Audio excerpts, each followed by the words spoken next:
Hola, hola, hola, bienvenidos a todos a un nuevo Deconstruyendo el Arte. El día de hoy nos toca Joan Miró, español, así es, que nace en 1893.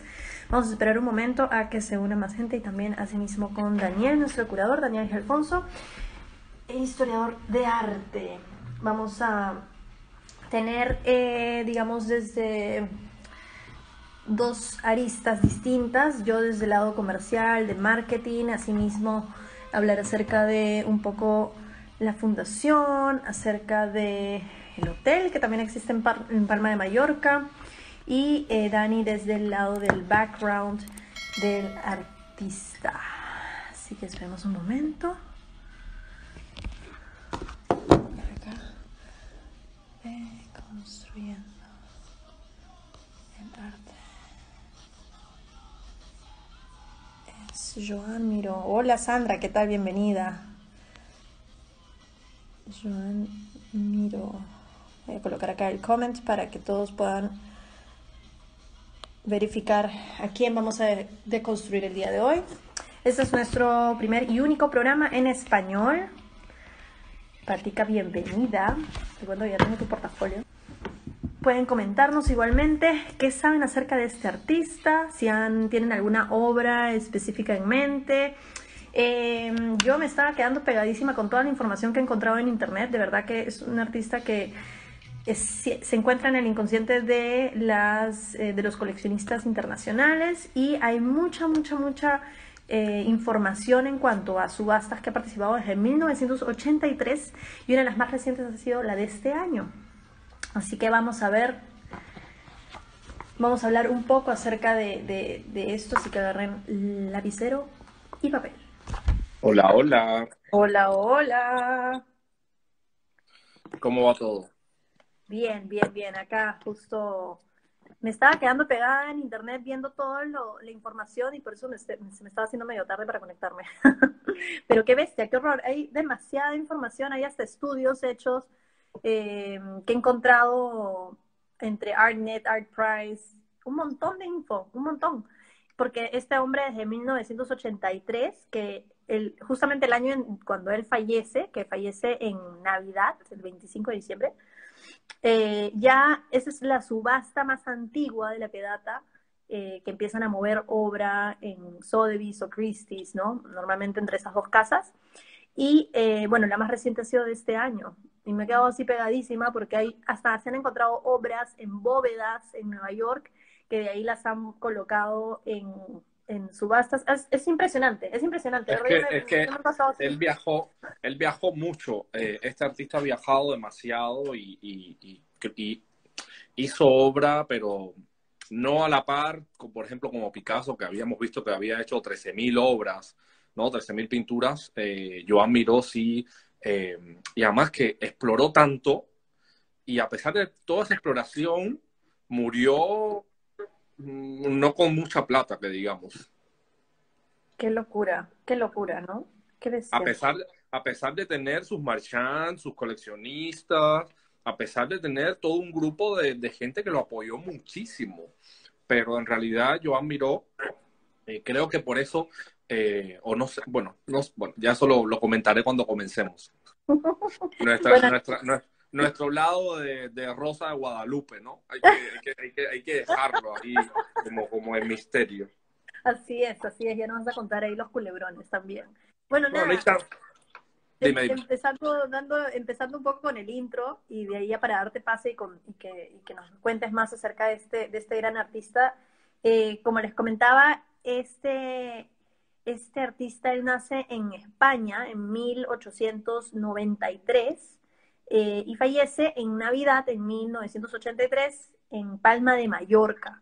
A mí lo que me sorprendió mucho es que en Palma de Mallorca existe un hotel que se llama Joan Miró, en donde tiene justamente, bueno, reproducciones, ¿no? O imágenes que ahí les voy a mostrar dentro de las habitaciones de este artista. Y literalmente se llama Joan Miró, que me pareció súper extraño, pero igual me imagino que debe estar eso en contacto con el tema de la fundación, ¿no? Porque asimismo también él tiene una Claro, fundación, Joan Miró.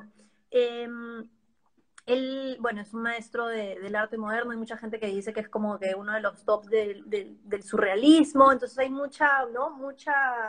ahí comidilla, que yo me imagino que tú nos vas a instruir mucho más en ello.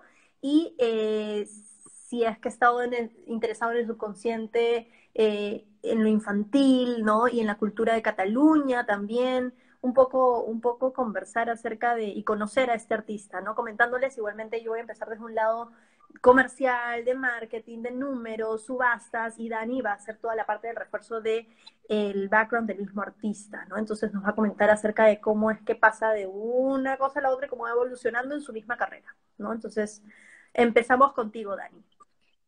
Bueno, la vida de Joan Miró, bueno, llevo desde que ya decidimos ambos hablar sobre él, he estado viendo fechas, he estado viendo eventos importantes de la vida de Joan Miró, las he ido anotando porque son momentos cumbres, ¿no?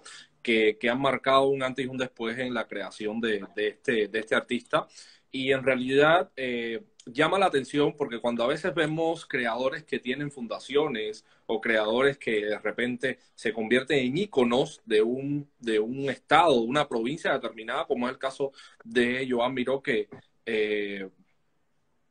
por qué no hay, de repente hablamos de Barcelona o de Cataluña y nos viene a la mente siempre la figura de Gaudí, y la otra figura que nos viene a la mente es la de Joan Miró, por eso mismo, porque el gobierno de Cataluña, y no solamente el gobierno de Cataluña, porque incluso el rey Carlos I, o uno de los reyes, Carlos I, 2, 3, no me acuerdo qué número es exactamente, le otorgó incluso hasta una medalla de honoris causa del país, porque en realidad fue un artista que puso en alto el nombre de España en cualquier parte que él iba, porque él no solamente, si bien nace en Cataluña y muere en Palma de Mallorca, casi dos provincias españolas, en realidad fue un creador que viajó mucho, fue un creador que expuso bastante y fue un creador que se adelantó a su tiempo, incluso otros creadores van a tener influencia de él. Entonces, bueno, dejar en claro de que, bueno, es un pintor catalán, 100% catalán, de una familia bastante humilde, pero a pesar de venir de una familia humilde, fue un niño que tuvo suerte y sus padres le dieron y se preocuparon por su educación. Y bueno, en 1907, que anoté, estudió en la Escuela de Comercio porque Joan Miró fue contador.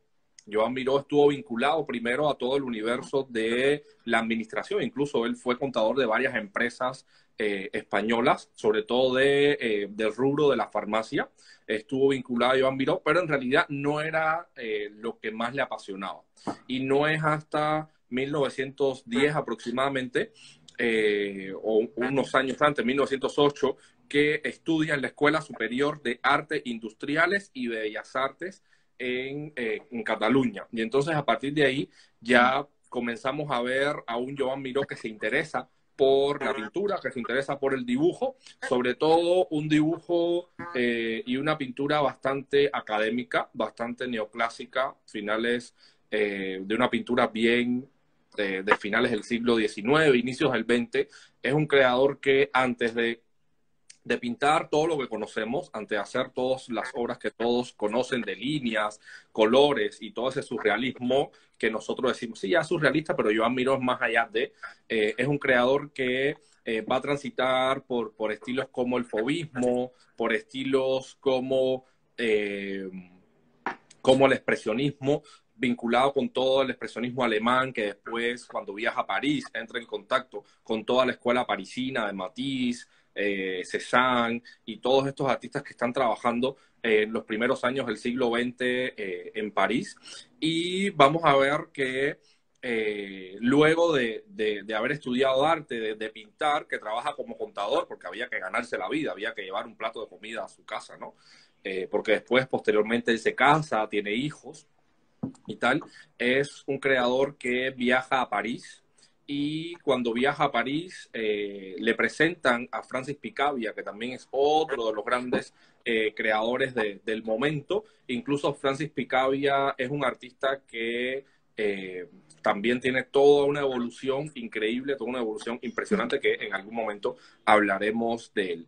Y en 1918, es decir, tendría unos veintitantos años de edad, realiza su primera exposición personal en la Galería Dalmau en Barcelona. Ahí realiza su primera expo personal y a partir de ahí comenzamos a ver a un Miró académico, comenzamos a ver a un Miró que entra dentro de ese academicismo, pero que ya está rompiendo un poco los esquemas de la pintura académica y se va insertando en las primeras corrientes de la vanguardia europea. Luego de esa exposición personal en Barcelona, viaja a París y conoce a nada más y nada menos que al señor Pablo Picasso. Ya conoce a Picasso y Picasso en los años 20 estaba ya rompiendo esquemas con ese estilo que ya vimos el sábado pasado cuando hablamos del periodo rosa, el periodo azul, y ya estaba rompiendo un poco y estaba experimentando con el cubismo. Y Joan Miró se interesa mucho por lo que está sucediendo en la escena parisina, porque París es la capital del arte y todo lo que sucede en París es lo que se vuelve una moda completamente. Y Joan Miró se establece ahí e incluso es vecino de otro gran surrealista que casi nunca se menciona, que es André Masson, que es uno que también lo impulsó muchísimo y que fue su vecino y que compartió mucho con André Masson. Y André Masson le presenta a muchos de los creadores que posteriormente vamos a conocer que pertenecen al círculo de los surrealistas.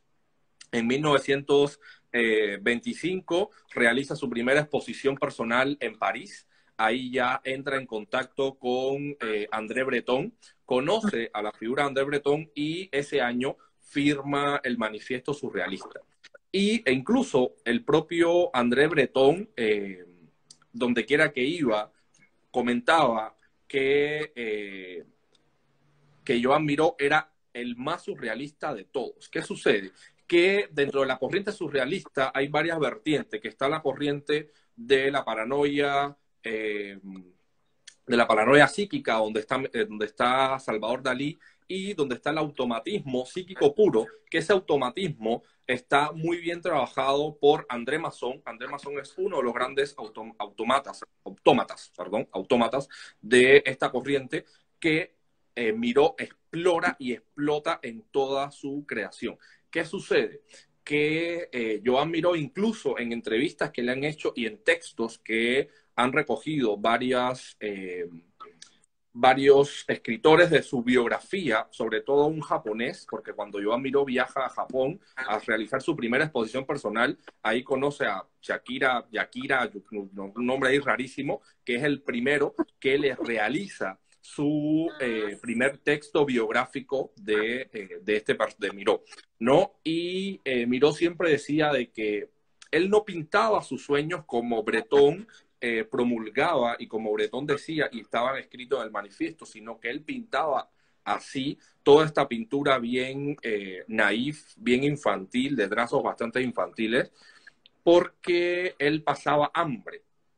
Y como pasaba mucha hambre, bueno, nunca lo he experimentado, pero me imagino que estar un día o 2 días sin ingerir alimento ninguno, me imagino que entras en un proceso de alucinaciones o en un proceso bastante enajenado, donde comienzas a ver muchas cosas y eso es lo que él comienza a pintar. Y por eso es que vemos esta especie de figuración bastante infantiloide, bastante naif dentro de la obra de Miró, pero en realidad él siempre decía, yo pasé tanta hambre que eso es lo que hizo que yo pintara de esa manera, porque eso es lo que yo veía y eso es lo que en mi mente sucedía. Entonces, ¿qué es el automatismo? El automatismo es cuando tú, no es como los surrealistas, ya, ayer soñé tal cosa, lo voy a pintar mañana. No, es lo que hace el automatismo, es lo que, como bien dice la palabra, es ver en tu mente y eso mismo comenzar a pintar lo que está. Ese es el automatismo psíquico puro, que es lo que explora muchísimo y lo que se ve en la obra de Miró. Por eso Breton siempre lo admiró muchísimo, incluso junto con André Masson, que es un olvidado casi prácticamente, son pilares fundamentales dentro de toda la estética surrealista. Miró le hacían muchísimos encargos porque no solamente pintaba y dibujaba, sino también trabajaba la cerámica, hizo muchísimos murales cerámicos en Europa y su obra comenzó a ser conocida en los Estados Unidos sin ni siquiera Miró haber pisado tierra americana. Y en Estados Unidos comienzan a encargarle muchos murales, muchas piezas, e incluso Miró, junto con su esposa y su hija, pretendió en algún momento viajar a Estados Unidos, pero en el 37 la Guerra Civil Española impidió completamente que este artista pudiera viajar y todavía sigue en Europa, pero había mucha obra que muchas personas llevaban hacia los Estados Unidos y sin ni siquiera él ir a Estados Unidos, el MoMA le hace una retrospectiva con piezas que estaban en Estados Unidos. Y eso me parece algo, además de loco, bastante interesante, como un artista sin visitar un país se le puede hacer una exposición retrospectiva estando en vida en el MoMA, que bueno, todos conocen que es uno de los mejores museos del mundo hoy en día y que anteriormente me imagino que también haya tenido su categoría bastante importante.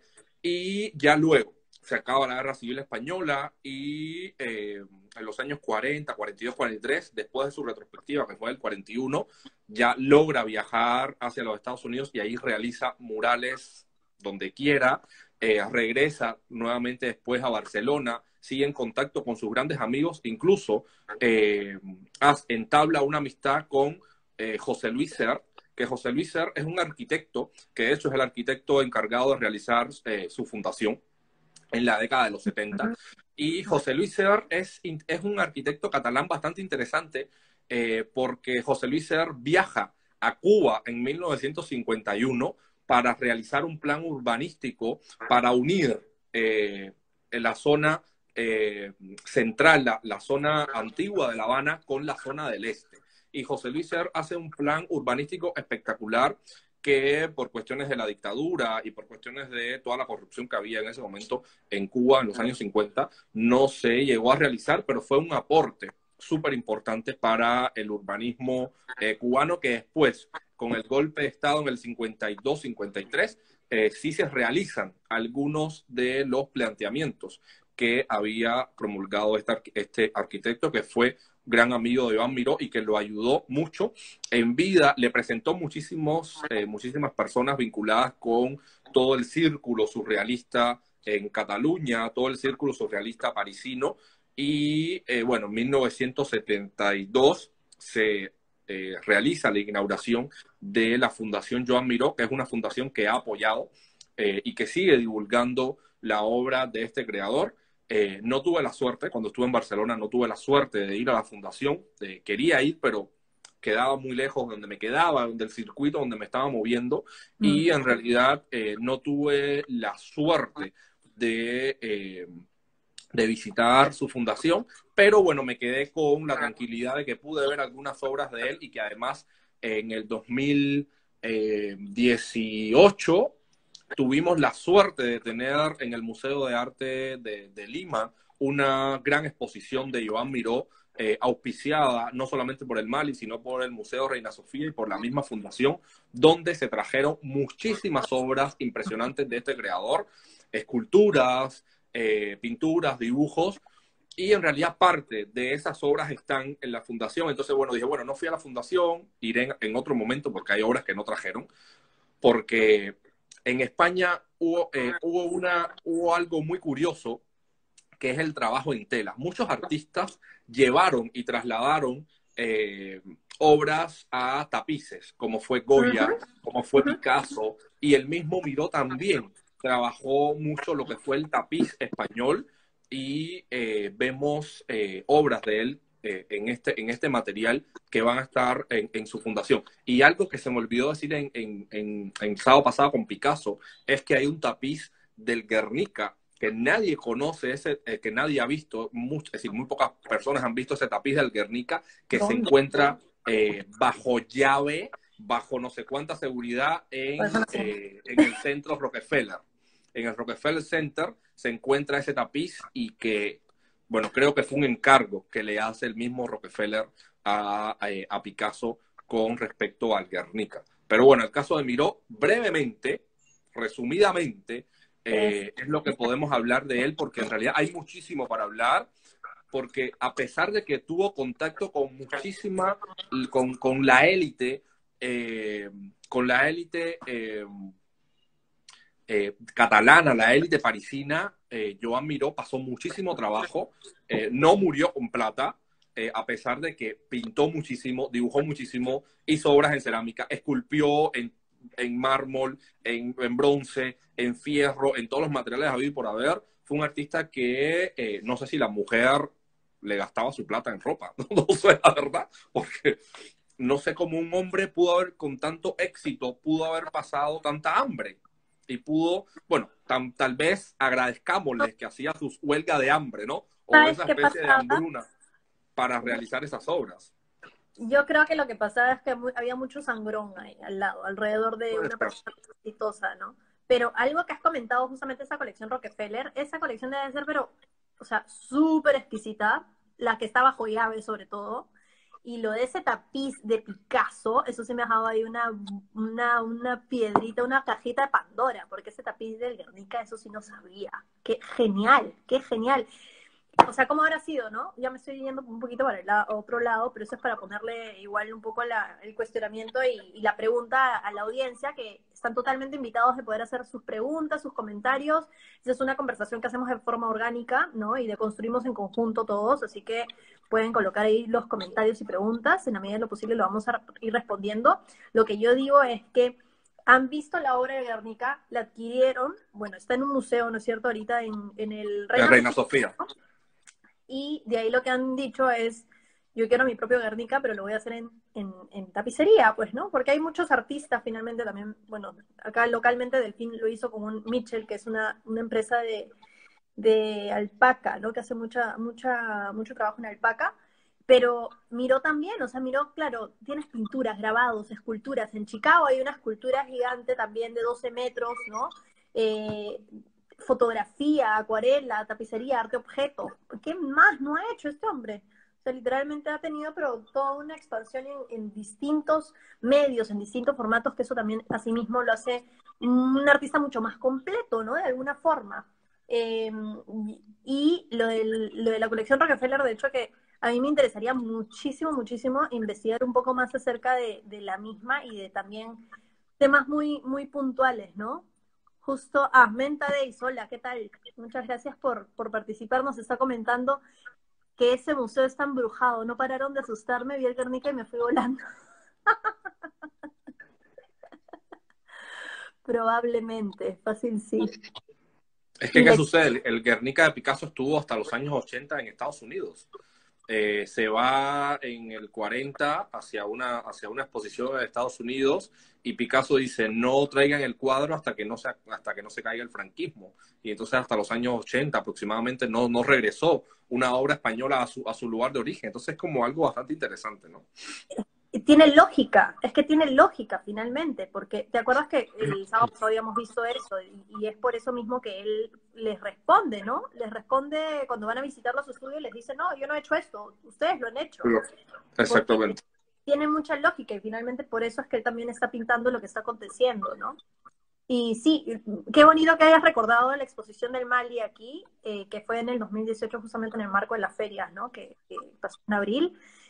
Sí estuvo muy, muy bonita, de verdad que estuvo abierta por más de un mes, me parece, más o Sí, menos. como un mes y medio, 2 meses. Yo la verdad fui como 3 veces porque admiro tanto a Miró, admiro tanto su vida, admiro tanto su trabajo, la manera en la que representaba las cosas, la manera en la que se adelantó a su tiempo, porque muchas de sus obras comienza toda esta estética surrealista, digámoslo de alguna manera, de los años 20, los años 30, con todo este automatismo psíquico. En realidad Miró se estaba adelantando a lo que en los años 40, en los años 50 va a Mm. suceder en Estados Unidos con todo el expresionismo abstracto y con toda la abstracción americana, que van a beber muchísimo de la figura de Miró, van a admirar a la figura de Miró y en realidad fue una exposición que yo tenía que ir sí o sí y la verdad que yo llevaba apenas menos de un año acá en Lima y encontrarme con magna exposición como la de Iván Miró fue algo alucinante. Lamentablemente luego el Mali no ha hecho más nada que valga la pena en cuanto a exposiciones internacionales, bueno, ni siquiera nacionales, porque después empezaron a poner exposiciones que ni siquiera, bueno, no fui. Bueno, después, bueno, Sí, no, pues, ojo, ¿no? después sucedió la de Eielson, que esa sí fue otra exposición espectacular que creo, Brendy, que ya debemos próximo sábado comenzar a hablar o de Cislo o de Eyelson, que son grandes íconos de no solamente del arte peruano, sino del arte internacional, porque Eyelson, bueno, vivió muchísimo fuera y muchas de las obras de la exposición de Están súper Eyelson eh, conectadas. eh, Sí. valoradas, todas provienen de colecciones de fuera y en realidad, pero es que después se hizo una exposición de Amauta que dejó mucho que desear y más allá de eso, pienso yo que ese trabajo de traer este tipo de exposiciones, que si bien el Mali se puede exponer en Mali, pero el Museo de Arte Contemporáneo debe ponerse las pilas y empezar a traer artistas de talla mundial desde los 60 hacia acá, de los años 60, los años 70, y comenzar a promover buenos artistas internacionales que vengan, incluso artistas peruanos que han hecho toda su carrera fuera. Mm. ¿Por Sí, qué la exposición de Amauta no me gustó? Porque Amauta es un fenómeno muy grande y Amauta fue un fenómeno que se nucleó alrededor de todo un pensamiento de la literatura andina, indígena, y que en realidad no abarcó todo lo que tenía que abarcar y no fue una exposición completa. Para mí fue una exposición de paso, fue una exposición, no hay nada que poner. Bueno, tenemos acá 4 registros de Amauta y vamos a hacer esta exposición. En realidad dejó mucho que desear porque en realidad faltó muchísimo que abarcar con todo el pensamiento Amauta, que no solamente fue un pensamiento regional, sino fue un pensamiento que abarcó casi toda América Latina y que no no, se vio reflejada en la exposición. Por eso, personalmente, se pueden rescatar algunos puntos de la exposición, pero para mí fue una exposición de que no hay nada que exponer, vamos a hacer esta exposición que lo tenemos a mano. Para mí fue lo que yo sentí, es mi apreciación completamente personal con respecto a esa muestra. concuerdo con el punto que mencionas acerca de que, claro, debía demostrarse toda la parte expansiva, ¿no? Dentro de esa exposición, pero bueno, no, sí se sintió un poco floja. Ahora, de hecho que sí hay muchas oportunidades, ¿no? Y como bien dices, o sea, hay mucha responsabilidad por parte de los museos también de poder continuar con esa promoción. Hoy por hoy, claro, es dificilísimo, pero igualmente también hay muchas otras formas de poder continuar promocionando, ¿no? Y trayendo exposiciones tanto de afuera para acá como de acá hacia afuera, ¿no? En alianzas, ¿no? Sobre todo en la talla de museos que si ya el Mali ha trabajado con el Reina Sofía, o sea, finalmente estamos hablando igualmente de una talla, un calibre súper bueno, ¿no? Pero bueno, eso es en Eso es otro particular, tema, en ese es realidad, otro tema, ese es otro punto que porque es interesante, ¿no? Conversarlo y traerlo y ponerlo en mesa. Siguiendo, ahora sí, ¿quieres mencionar o complementar con algo más, Dani? O yo ya sigo con... no, ya pienso que podemos deslumbrarnos con los precios en los que se han vendido las obras de Miró, porque se han vendido bastante caras y son precios bastante elevados. Y nada, mostrarle a los que están conectados. Exacto, estaba tratando de buscar la palabra, pero no me acordaba. A los que nos están escuchando y nos están viendo, mostrarles algunas de las obras que se han vendido y poder analizarlas juntos, ¿no? Así es, así es. Ya próximamente esperemos televidentes o oyentes. Vamos Exacto. a ver, el récord. Empiezo por el récord. Yo no voy a tener ni top 10 ni top 5 porque hay tal cantidad que esto nuevamente, la curiosidad en este caso no mata al gato. Así que si eres suficientemente curioso, todo está en ArtNet, ArtPrice, Internet. Googlean y todo esto sale. Pero hay tanto que de verdad que era como que un mundo y yo me sentía así como que buceando y ya me estaba cogiendo la hora para empezar el en vivo. Así que voy a darles como que highlights en total. Vamos a ver, empezamos por que el récord en el 2012, obviamente este tipo de artista se ha movido entre Christie's y Sotheby's y él tuvo un dealer que parece que a lo largo del tiempo siempre ha sido el mismo dealer, que es Pierre Matisse. Pierre Matisse. Pierre Matisse, de hecho, él hizo su primera exposición personal en la Galería Pierre, su En galería París. en París. ¿Eso en qué año fue? Eso fue en la década del 20, entre el 20 y el 23, aprox, por ahí, por esos años. Ya, buena, buena, buena. Yo me la paso acá escribiendo con toda la información que manda Dani también, por eso papel y lápiz, ¿ah? Siempre Te apuntando. voy a buscar, mira, mientras vas hablando, te voy a buscar la fecha exacta porque... Perfecto, perfecto.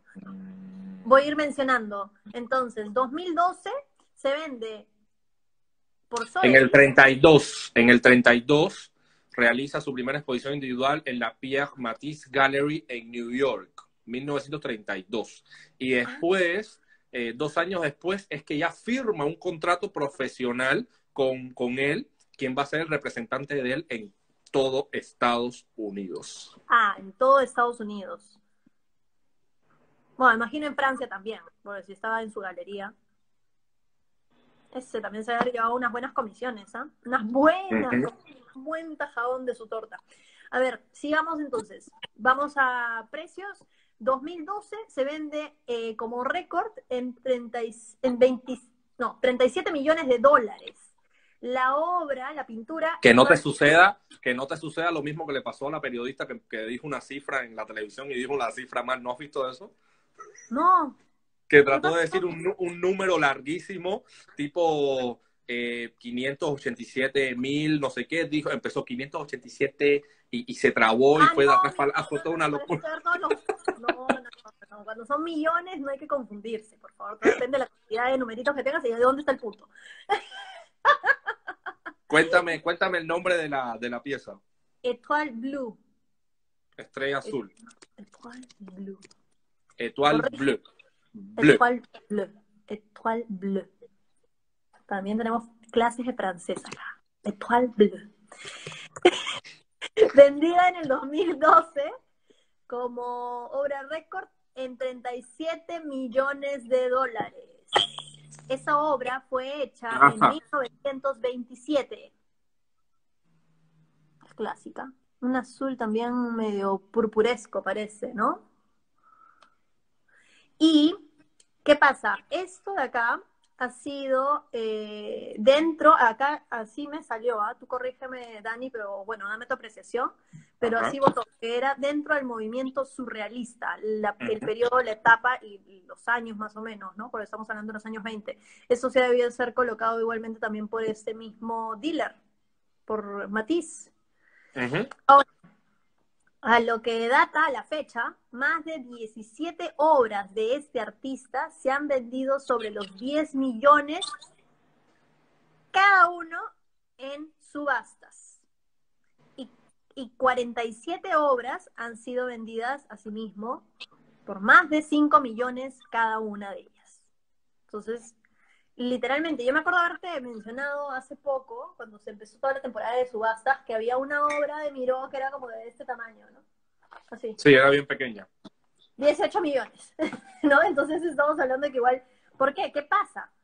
Y es algo que quiero mencionarles, este artista desde el año, o sea, data que desde el año que fallece, esa es la subasta, la obra más, bueno, no la obra más antigua, perdón, la subasta más antigua que se ha podido detectar, 1983. ¿Yo qué digo? 1983, 84, 85, hasta el 2020, a la fecha, ese hombre lo que ha hecho ha sido, en la mayoría de veces, ha tenido atendido al alza. ¿Qué pasa? Tengo acá igualmente información, que voy a voltear la pantallita para que vean. Esto es hasta el 2014. ¿Qué ha pasado acá? 2007 tienes alza, 2012 tienes alza, y yo creería que también el 2017, que fue un buen año. 2020 obviamente va a estar, pero por acá, ¿no? Súper abajo, a pesar de que igual han habido las subastas online de Sotheby's, de Christie's, y también en Asia, Hong Kong, China, todos ellos también están súper, súper, súper interesados e invirtiendo en este tipo de artista.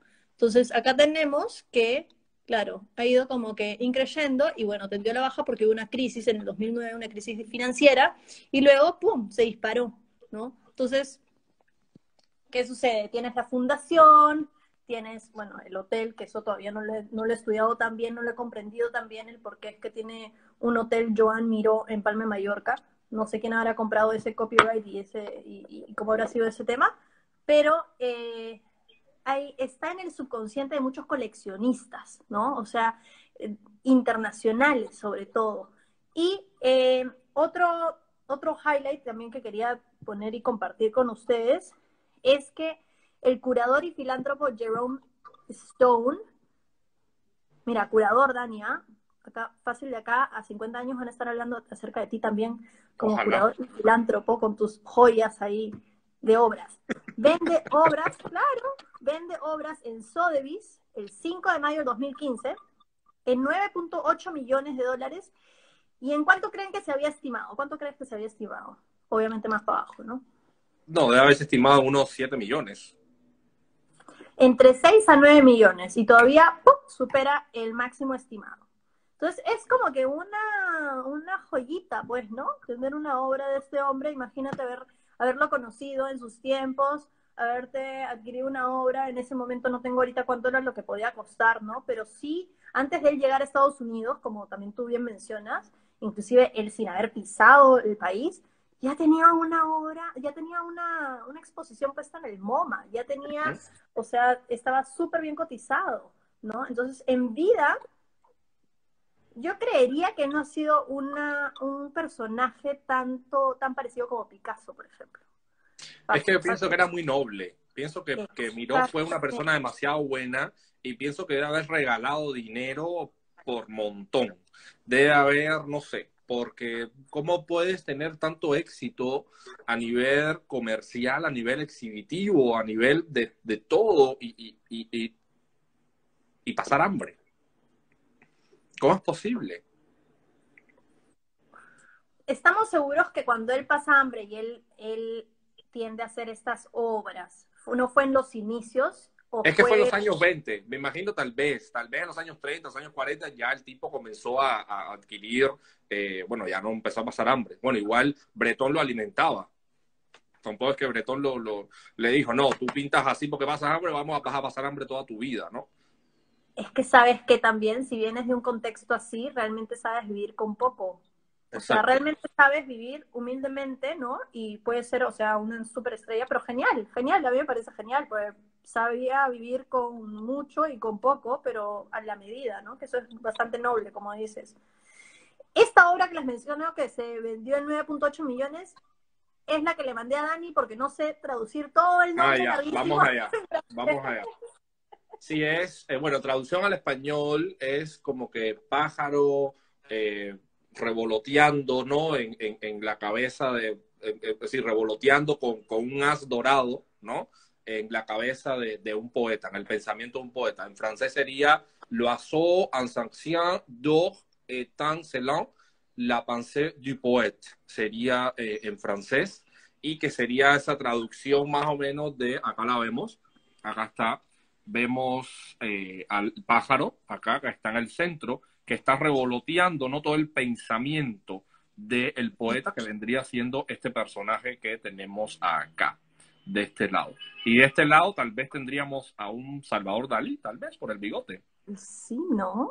¿no? Qué Y también puede locura. ser como una apología, ¿no?, a todo el pensamiento literario que fue súper importante para los surrealistas, porque el surrealismo, como bien ya lo hemos mencionado, surge de la poesía, surge de la literatura y que ya después se va trasladando a todo este pensamiento pictórico. Y tal vez puede ser, porque incluso vemos dos aves, ¿no? Voy a volverlo a poner.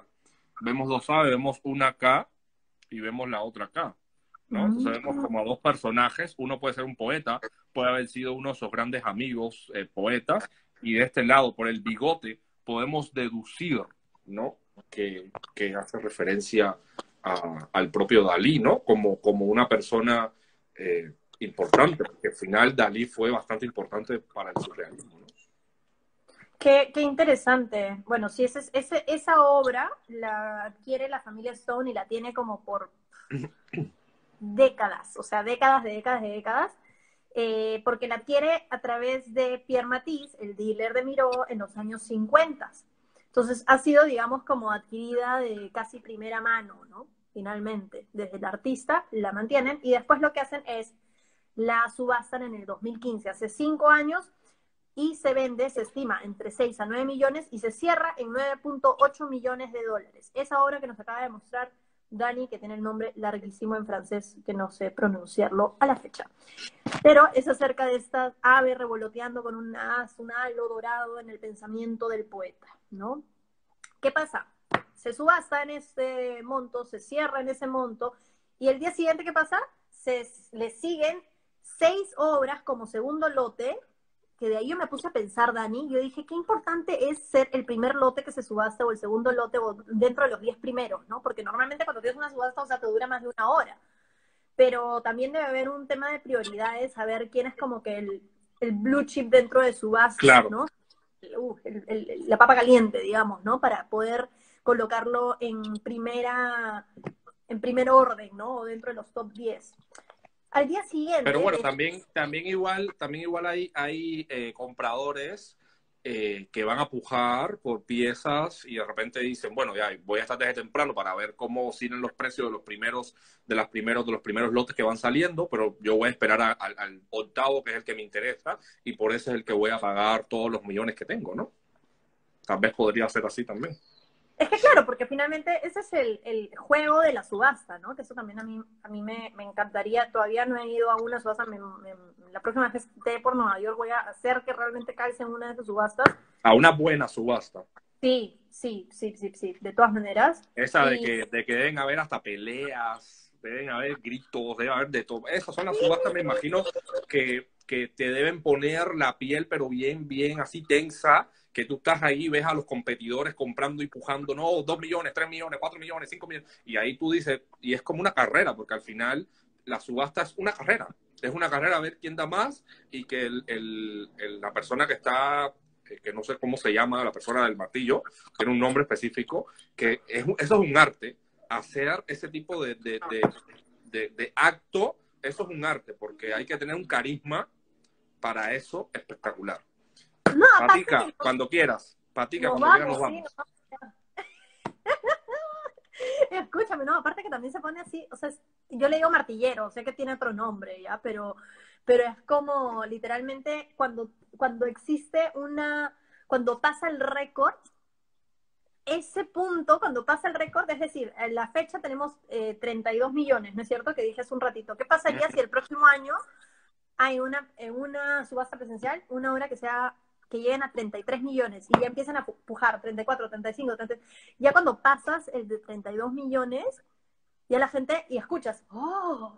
Es como que tienes toda esta energía, ¿no? Finalmente que la gente es como que ¡oh! Ya saben que pasó el récord, ahora hay un nuevo Claro, récord, ¿no? es que igual todos los que van a subastas tienen que estudiar y estudian la obra de todos los artistas, hasta de la porcelana del siglo XVIII que se está subastando, ya todos los que están ahí saben quién fue, en qué momento se hizo, por qué se hizo, cuántas veces ha vendido y cuál es el precio mayor. Entonces, son gente es que son personas y coleccionistas que dedican su vida a eso, a estudiar así, pero no a estudiar la vida, bueno, la vida parte de la vida del artista, pero más cómo ha evolucionado, que es lo que tú nos comentas acá, ¿no? Y que es lo que pienso que resulta súper interesante y que todos estos datos yo lo anoto porque yo lo complemento en mis clases también y le digo, chicos, miren esta obra que ustedes creen, por qué se vendió en 30 millones de dólares y todo el mundo, profe, ¿cómo es posible? Yo no sé qué, eso lo hago yo y no vale ni siquiera 10 soles, ¿no? Entonces, no, yo pienso que siempre lo he dicho, hay que cuestionar y cuestionarnos todo. Como un artista que ha tenido esta vida, que realiza estas obras, hoy en día se cotizan a ese precio.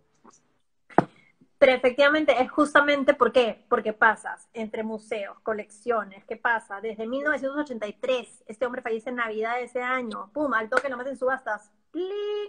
Hasta la fecha. Entonces hay una chamba que finalmente no es gratuita. Es un tema que realmente ha perdurado en el tiempo, ha sido constante. Entonces, ergo, ¿qué cosa sucede? Está en el subconsciente de los coleccionistas internacionales. A la fecha, o sea, sigue habiendo sí, se sigue vendiendo. Sería otra cosa y otra historia si es que no pasaría nada, ¿no? Pero, o fuera, sí, un año, cada 5 años, cada 10 años, uy, sí, participé en una subasta y punto. No, hay que ser constante, ¿por qué? Porque necesitas a los otros agentes para estar dentro de esa industria, dentro de ese mercado también, ¿no? Y que siga habiendo esa alza. Y otra obra también que se vendió justamente, bueno, les estaba mencionando, ¿no? Esta obra que nos mostró Dani se cerró en 9.8 millones, le siguió otro lote más de 6 obras fueron 3 vendidas en $727,750. Y una escultura en bronce, usualmente eran esculturas en bronce, llamada Femme, no sé si la puedes encontrar por ahí, en $574,000. Es que nuevamente tenía tapicería, tenía acuarelas, tenía arte objeto, fotografía, escultura, dibujos, grabados, pintura. Qué bestia, qué bestia. ¿Cómo habrá sido su estudio? Qué exquisito. Ya estoy buscando. Pero Sí, quiero ver exactamente si es esa. ¿En qué tienes el año o las medidas? Fem, me imagino que deben de haber sido también más o menos de la misma época. A ver, Bronze Sculpture. Porque tengo una, pero de 1981. A ver, muéstrala. Pero debe ser parecida, porque yo he visto la pintura de esta de aquí, acá en el Mali, justamente. En Pero el esta, Mali, no, pero no, esta escultura está en la fundación de él, así que no debe ser esa, debe ser otra. yo me refiero a la pintura de esta. Uy, espérate, esta escultura la hemos Pero visto lo que se acá. subastó fue la escultura o la pintura. No, la escultura. Es que hizo mucha escultura que se llamó Mujer. Entonces, ¿cuál de todas? Muéstrala como una referencia en todo caso. No es esa de ahí, ¿no? Pero fácil, a ver, fácil lo puedo colocar acá como Acá FEMS está. 2015. Claro, eso puede ser como una referencia. Que en Sí. realidad fue bastante abstracto en cuanto a todas esas mujeres que él hizo, ¿no? Porque mira, acá tenemos otra. Ah, ya la encontré. Ya, a ver. Espérame. Acá está. Ah, Fue esta de acá, distinta, sí, distinta. completamente diferente. Como derretida, ¿no? Claro. Como un ancla, ¿no? Sí, una flecha también, pero mira cómo ves la referencia igualmente dentro de sus pinturas Sí, como sus trazos, ¿no? claro, sí. Estimado en 350,000 a 450,000 y se vendió y se cerró en 574,000. Ah, interesante. Y una De, colección privada de Colorado, en justo. Estados Unidos. Esto está en sotheby's.com, así que el curioso ahí tiene toda la información. Algo más que quería, antes de cerrar con mi parte comercial, porque ya nos va a ganar el tiempo en un ratito, es mencionarles acerca de un par de obras, ¿no? Sin título, en realidad, yo la voy a mostrar por acá, esa creo que no la vas a poder ubicar desde ahí, Dani, la voy a mostrar por acá, que fueron encontradas en una bóveda en Manhattan. La obra sin título, una de las obras fue del año 46, otra obra fue del año 47, y se subastan en el 2014, el 8 de mayo en Sotheby's, del 2014, que no he encontrado en cuánto se ha cerrado, pero sí el estimado, que fue en 4 a 6 millones de dólares. La obra del 47, se las voy a mostrar aquí mismo, es esta de aquí, sin título. Ahora, esto de que sea coincidencia finalmente, para mí que no es como que, ay, ups, la encontramos y la vamos a poner en la próxima subasta. No, esto está recontra, pero recontra predicho que la encontraron y dijeron, ¿sabes qué? Aguántate un par de años más, Exacto. porque entre que sacan qué etapa es, qué año pertenece, verifican y ven la joyita que tienen ahí en esa bóveda, ¿no? Obviamente tiene que ser estratégico, pues. Obviamente. ¿Y la otra? En la otra obra solamente me lanzaron. Espérame. Ese dato. Sí, solamente tengo imagen de esta de acá. Espérame, no. Ah, perdóname, sí, qué bueno. Esta es la otra. Mira qué diferente. Me Hecha en el encanta. 46, dedicada a Boucher and which was discovered in the same. También fue descubierta en la misma bóveda, como les había mencionado. Y el estimado era de 400 a 600,000 dólares. Linda, ¿no? Sí, me gusta así la pincelada, el término me gusta. Sí, muy bonita. Bueno, como les menciono, información hay, pero a borbotones, así hay un montón de información acerca de este maestro y en precios, en diferentes subastas. Yo no he chequeado todavía nada en subastas del Asia, pero también me imagino que también debe estar súper bien rankeado y vendido, ¿no? Eh, pues nada, yo diría que también otra influencia que le ha dado ha sido mucho en la moda. Hay mucha referencia también en cuanto a sus trazos, colores, no como temática, ¿no? Sino también en cuanto a diseño. Esta de acá es una de las habitaciones dentro del hotel, que esto me parece rarísimo, la verdad. Ahí está, yo admiro Hotel Museo. Qué chévere. Es rarísimo, mira ese techo. Eso sí debe ser un original, pero No, eso es en coordinación con con la propia fundación. es que debe de serlo, ¿no? Si no, no me cuaja. Ujú. Pero es bueno, claro, la experiencia de convivir como Damien Hirst también que hizo su habitación, ¿no? Creo que había todo un hotel que lo habían contratado también para hacer toda una experiencia de Damien Hirst dentro con los animales disecados y toda esa fase, ¿no? Que él tiene. Pues nada, ¿algo más para complementar, Dani?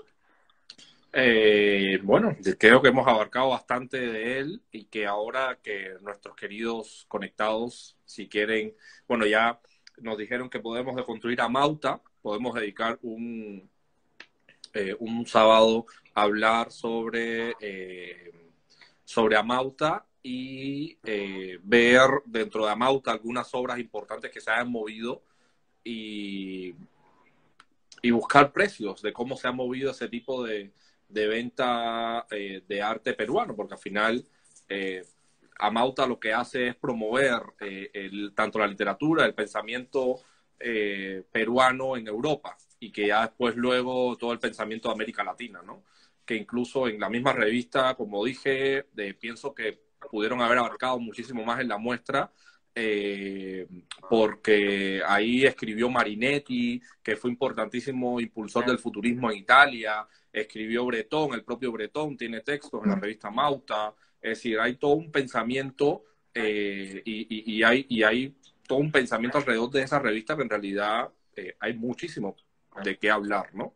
Alrededor de Amauta. Un sábado hablar sobre artistas peruanos no establecidos. Podríamos dedicar un día a hablar de algunos artistas peruanos que deberían ser reconocidos a nivel nacional e internacional y que todavía están, porque hay muchísimos artistas peruanos que están en el olvido. Y una de ellas, y no me voy a cansar de decirlo, es Marta Bertis. Marta Bertis, que es una gran impulsora de la abstracción bueno, es que es bastante interesante el trabajo de Marta, que muchos artistas contemporáneos en Perú, yo descubrí incluir la tela en la pintura, señor mío, Marta Bertis, en los años 50, en los años 40, ya estaba trabajando ese tipo de estética. Lo que sucede es una artista completamente olvidada porque alrededor de Marta Bertis hay toda una problemática bastante fuerte, bastante compleja, que ha hecho que ella se haya distanciado de todos los medios expositivos. Tuve la suerte de conocerla, de hablar con ella, y es una señora, Creo que lo perdimos a por pesar un... de lo que hizo, una señora bastante... ¿Ya? ¿Me escuchan? Y es una señora bastante interesante y es uno de los artistas olvidados acá en el Perú, desgraciadamente. Bueno, tuve la suerte de incluirla en una muestra que curé en la Casa de la Cultura de San Isidro. Ella me facilitó una obra de los años 60 para esa muestra.